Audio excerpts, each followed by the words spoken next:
रथ के चलते ही वसुदेव के मन में पहला विचार आया कि वर्तमान परिस्थितियों में उनका अपने भवन पर जाना ही क्यों आवश्यक है।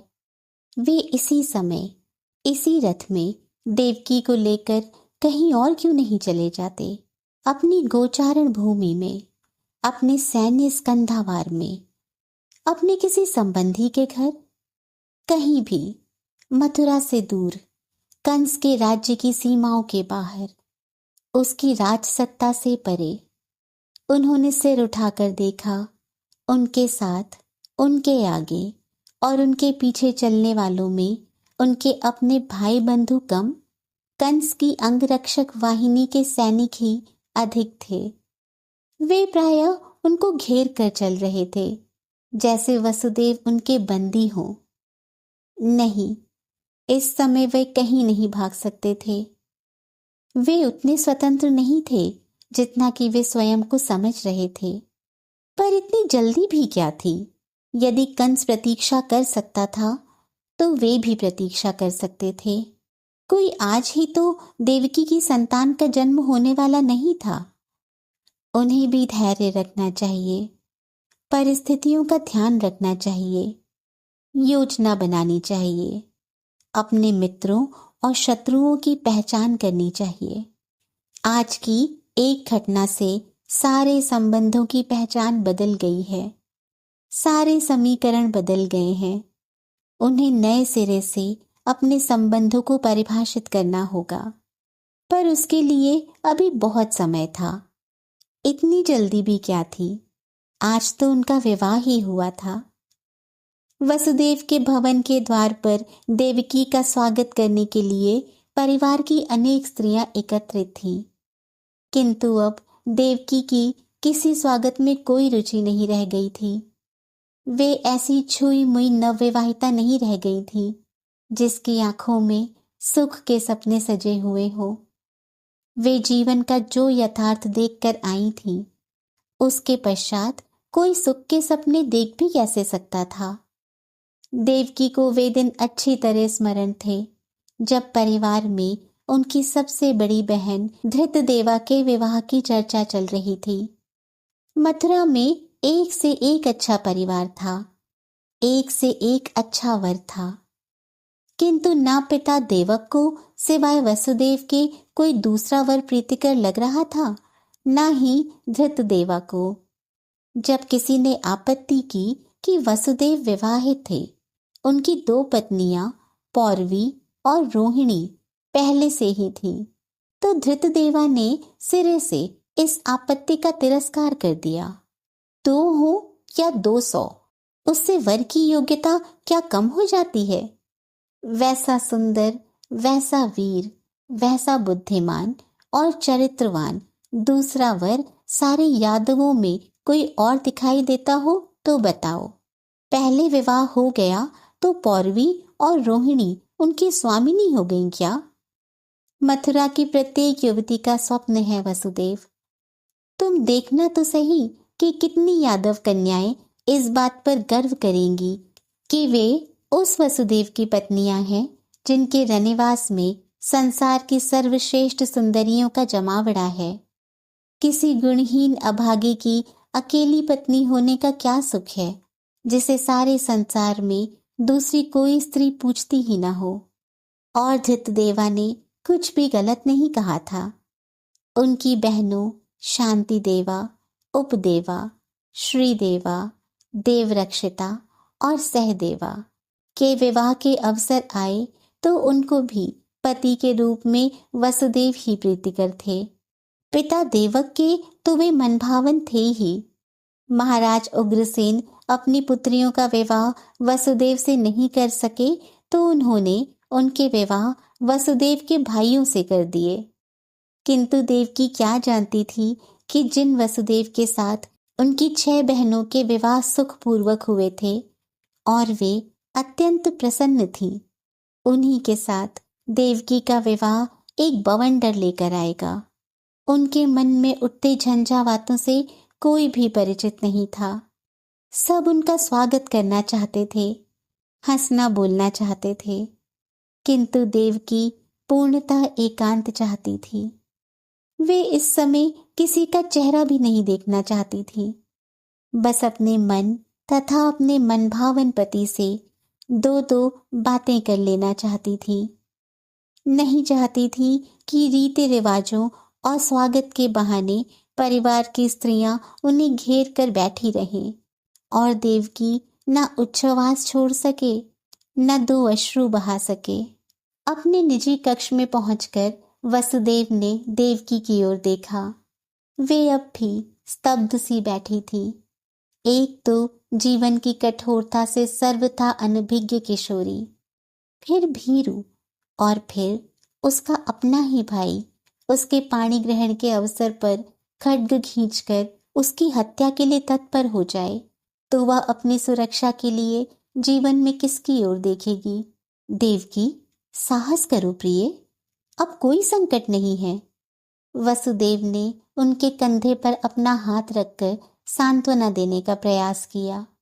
देवकी ने उनकी ओर देखा तो उस दृष्टि में न श्रृंगार था, न प्यार, न निमंत्रण, न तिरस्कार।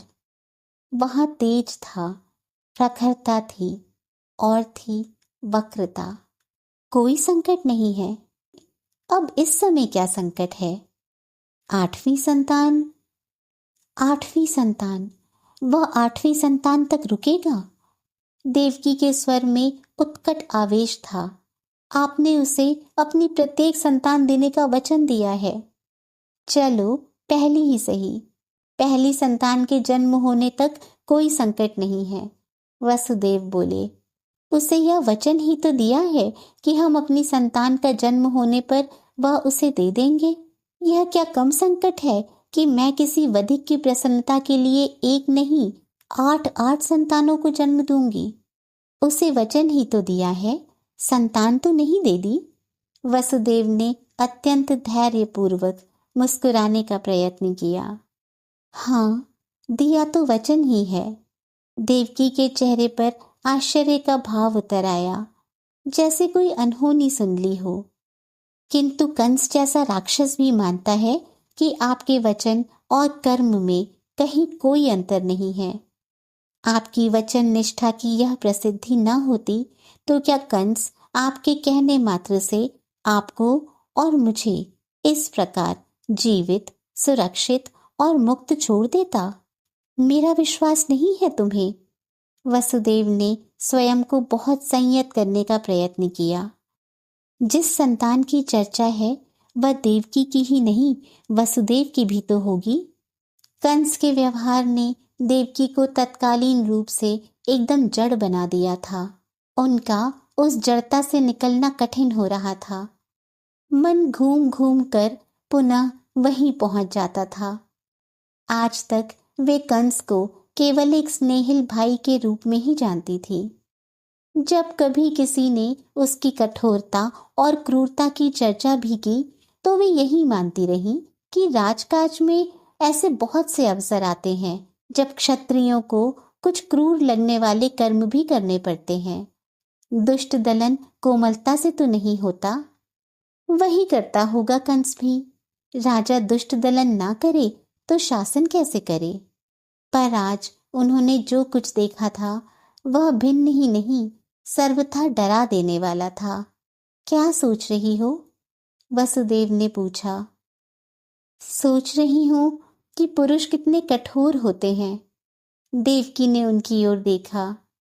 एक भाई होकर भी मात्र अपनी एक आशंका के कारण अपनी बहन का वध करने के लिए तत्पर हो जाता है, और दूसरा पिता होकर भी अपने प्राण बचाने के लिए अपनी संतानों को मृत्यु को सौंप देने का वचन दे देता है।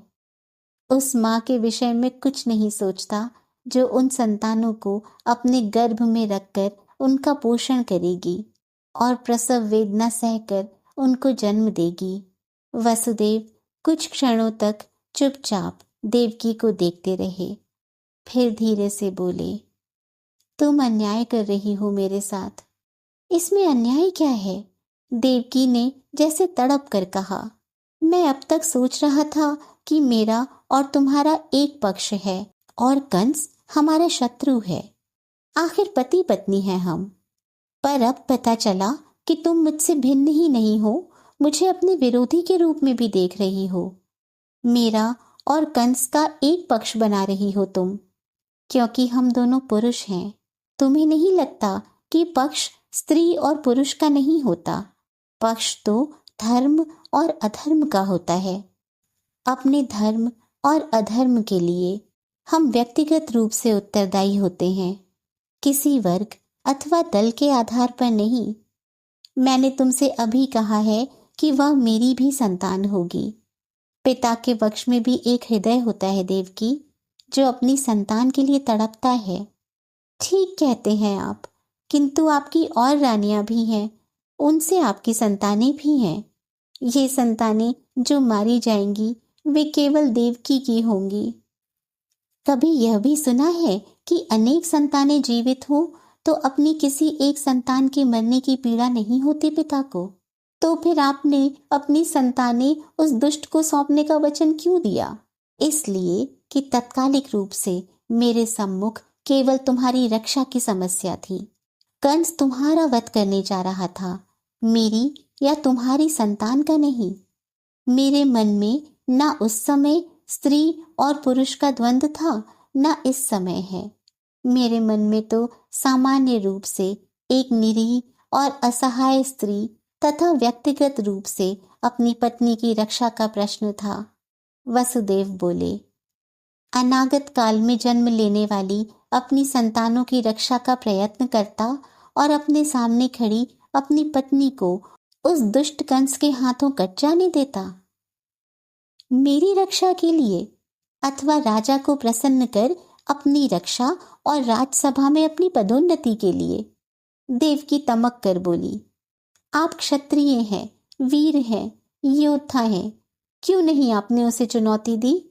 अपनी पत्नी की रक्षा के लिए शस्त्र का सहारा क्यों नहीं लिया, जो क्षत्रियों का धर्म है? केवल कंस से लड़ना होता तो कदाचित मैं अपने बल पर ही लड़ लेता, किंतु कंस के पास राजतंत्र है, सेना है, सत्ता है, कोष है, और सबसे बढ़कर जरासंध और उसके सारे मित्र तथा मांडलिक राजा कंस की पीठ पर हैं। उन सबसे अकेले भिड़ जाने का प्रयत्न मात्र आत्महत्या है। वसुदेव रुके, तुम कह सकती हो कि अपनी संतान को मरवाने से तो अच्छा था कि मैं स्वयं ही अपने प्राण दे देता।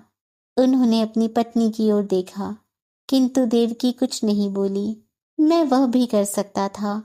मुझे यह विश्वास होता कि मेरी मृत्यु से तुम और मेरी संतानें सुरक्षित हो जाएंगी तो मैं अपने प्राण दे देता। वसुदेव बोले, किंतु मैं जानता हूं कि ऐसा नहीं होगा। मेरी मृत्यु के पश्चात भी वह तुम्हें जीवित नहीं रहने देगा। ऐसे में तुम्हारी कोई संतान जन्म ही नहीं ले सकेगी, जिनकी मृत्यु की कल्पना से तुम इस प्रकार भयभीत हो। तो हमारे जीवित रहने का ही क्या लाभ, जब हमारी संतान जीवित नहीं रह सकेगी? देवकी का आक्रोश कम नहीं हो रहा था।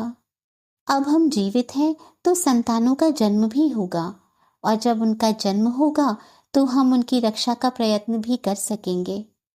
वसुदेव के नयनों में भविष्य के प्रति पूर्ण आश्वस्ति थी। मैं असमर्थ नहीं हूँ देवकी, और अपना कर्तव्य भी भली प्रकार समझता हूँ।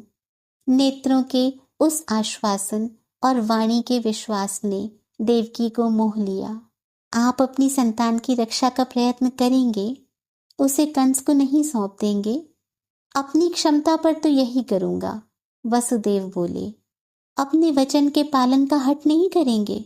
वचन मैंने स्वेच्छा से नहीं दिया है, वह तो तुम्हारी रक्षा का तत्कालीन उपाय था, उसे वचन नहीं कहते। वसुदेव बोले, इस वचन का आधार न स्वेच्छा है न धर्म, उसका पालन अधर्म है। तो हम क्या करेंगे? देवकी, जब कोई योद्धा प्रत्यक्ष युद्ध में असमर्थ हो जाता है तो वह परोक्ष युद्ध करता है। हमें परोक्ष युद्ध ही करना होगा। वसुदेव बोले, हमें कंस का विश्वास बनाए रखना होगा और गुप्त रूप से मथुरा से निकल जाने का प्रयत्न करना होगा। क्या यह संभव है? प्रयत्न के पश्चात ही पता लग पाएगा। वैसे कोई ऐसा असंभव भी नहीं है। वसुदेव जैसे सशब्द चिंतन कर रहे थे। यदि हम मथुरा से निकलकर सुरक्षित किसी मित्र राजा के पास पहुंच सके तो फिर कोई संकट नहीं है, किंतु मेरी चिंता इस समय तो यह है कि यदि हम यहाँ से सुरक्षित ना निकल सके तो हमारी क्या स्थिति होगी। यदि कंस को हमारे जाने की योजना का पता लग गया अथवा हम मथुरा से भागते हुए कंस द्वारा पकड़ लिए गए तो वह हमें कारागार में भी डाल सकता है और हमारा वध भी कर सकता है। उसे हमारी योजना का पता कैसे लगेगा? वसुदेव ने कोई उत्तर नहीं दिया। वे चुपचाप कुछ सोचते रहे और फिर टहलते हुए गवाक्ष के निकट चले गए। उन्होंने गवाक्ष से ऊपर आकाश की ओर देखा। कुछ देर मौन खड़े रहे। इधर आओ देवकी, उन्होंने बहुत मंद स्वर में कहा और अपने हाथ से उन्हें निकट आने का त्वरित संकेत किया। क्या है? देवकी ने मानो मन ही मन प्रश्न किया और उठकर उनके निकट जाने को उद्यत हुई। इस महत्वपूर्ण चर्चा के मध्य वसुदेव का इस प्रकार गवाक्ष से कुछ दिखाने का प्रयत्न करना देवकी को एकदम अच्छा नहीं लग रहा था। क्या था यह? बचकाना प्रेम प्रदर्शन, किशोरावस्था की नाट्य प्रियता। वसुदेव जैसे धीर गंभीर पुरुष के लिए यह तनिक भी शोभनीय नहीं था। क्या दिखाएंगे? आकाश? आकाश पर चंद्रमा और तारे? बहुत देखे हैं चांद और तारे देवकी ने। इस समय उनकी मानसिकता तनिक भी एक सद्य विवाहिता नारी की नहीं थी। वे न पति के प्रेम वचनों का रस ले सकती थी और न ही प्रकृति का सौंदर्य निहारना चाहती थी। उनकी पीड़ा अपने प्राणों के लिए भी नहीं थी। वे तो यह सोच रही थी कि यदि वे 8 पुत्रों को भी जन्म देंगी तो भी निसंतान ही रहेंगी। उन 8 को तो कंस मार ही डालेगा और वसुदेव में इतना संकल्प, सामर्थ्य और साहस उन्हें दिखाई नहीं पड़ रहा था कि वे कंस से देवकी की संतानों की रक्षा कर सकें। वे अपने आप में एक वीर योद्धा हो सकते थे, किंतु अकेले, एकाकी, असहाय योद्धा। उनका स्कंधावार भी उनसे दूर था, पर यदि स्कंधावार तक पहुंच भी गए तो उतने से सैनिकों से क्या होगा? उतने सैनिक तो प्रत्येक माथुर सभासद के पास थे। वसुदेव कह रहे थे कि कंस की पीठ पर जरासंध और उसके सारे मांडलिक राजा थे। उनकी उस महाभयंकर सेना के सामने वसुदेव अपनी कुछ वाहिनियों के साथ कैसे टिक पाएंगे? यहाँ आओ देवकी, वसुदेव ने पुनः कहा। उस स्वर और संकेत में कुछ ऐसी गंभीरता थी कि देवकी उसकी उपेक्षा नहीं कर पाई। वे निकट चली गई। वसुदेव ने उन्हें अपने हाथ से घेर कर वातायन से कुछ पहले ही रोक लिया। वह देखो, वसुदेव बोले, आकाश परे कितने तारे हैं। बहुत देखे हैं तारे मैंने, देवकी ने वितृष्णा से कहा। न आज पहली बार रात हुई है, न पहली बार तारे निकले हैं। ठीक कहती हो, वसुदेव मुस्कुराए। किंतु यदि कोई कहे कि वे तारे नहीं हैं, कंस की आंखें हैं, तो तुम क्या कहोगी? देवकी ने आश्चर्य से उनकी ओर देखा। क्या सूझा है उन्हें? क्या कहोगी? कहने वाले के मानसिक संतुलन पर संदेह होगा मुझे, देवकी ने कहा। कोई विक्षिप्त ही ऐसी बात कह सकता है, किंतु मैं उसे समझदार ही नहीं, सजग, सचेत और सत्यवादी मानूंगा। वसुदेव बोले, तुम नहीं जानती हो कि कंस के गूढ़ पुरुषों का तंत्र कितना सूक्ष्म और संगठित है। कहां कहां तक पैठ है उसकी। वे लोग इसी प्रकार पृथ्वी पर अपनी दृष्टि गड़ाए रहते हैं जैसे ये तारे हमें देख रहे हैं। कल यदि मुझे यह सूचना मिले कि मेरे अपने प्रासाद के सेवक सेविकाओं में ही नहीं, मेरे सैनिकों में भी कुछ लोग उसके गूढ़ पुरुष हैं, उसके गुप्तचर हैं, अथवा उसे सूचना पहुंचाने वाले भेदिए हैं, तो मुझे तनिक भी आश्चर्य नहीं होगा। पर वे लोग आपके पुराने और विश्वसनीय सेवक और सहायक हैं। देवकी ने विस्मय से कहा। ठीक कह रही हो देवकी, वसुदेव बोले, किंतु कंस के गुप्तचरों का संजाल कोई आजकल की बात नहीं है। वर्षों से वह इसके तंतु बुनता आया है, और कौन किस क्षण अपनी निष्ठा को बेच देता है अथवा बेचने को बाध्य कर दिया जाता है, इसका अनुमान कैसे लगाया जा सकता है। सारे राजपुरुष जानते हैं कि उनके आसपास गुप्तचर विचरण कर रहे हैं, किंतु यह जानना कठिन है कि कौन किसके विषय में कंस को सूचित कर रहा है। कंस अपने सैनिकों से कम अपने गुप्तचरों से अधिक काम लेता है। उसके भय से लोग अपने शयन कक्ष में अपनी पत्नी के सामने भी अपना मन उद्घाटित करते हुए डरते हैं। तुम समझती हो कि वह हमें चुपचाप मथुरा से सुरक्षित निकल जाने देगा? देवकी चुपचाप उनकी ओर देखती रही। जब वसुदेव ने और कुछ नहीं कहा तो वे बोली, तो आप ही अपने प्रहरियों को सावधान क्यों नहीं करते? गुप्त नीतियों की काट गोपनीयता ही है, वसुदेव ने कहा। मुझे ज्ञात हो भी जाए कि मेरा कोई कर्मचारी कंस का भेदिया है, तो भी मैं उसे निकालूंगा नहीं।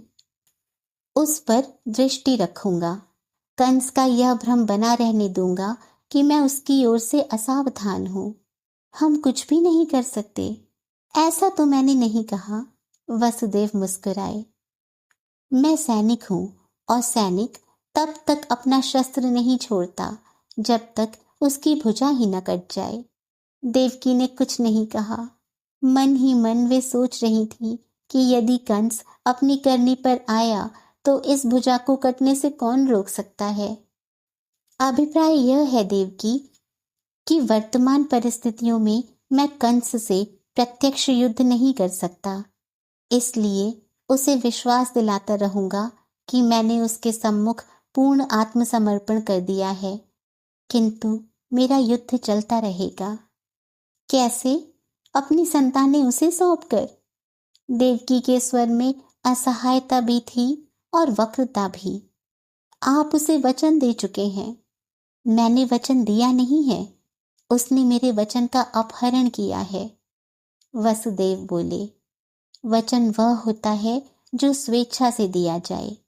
वक्ष पर खड्ग रख कर लिया गया वचन वचन का अपहरण मात्र है।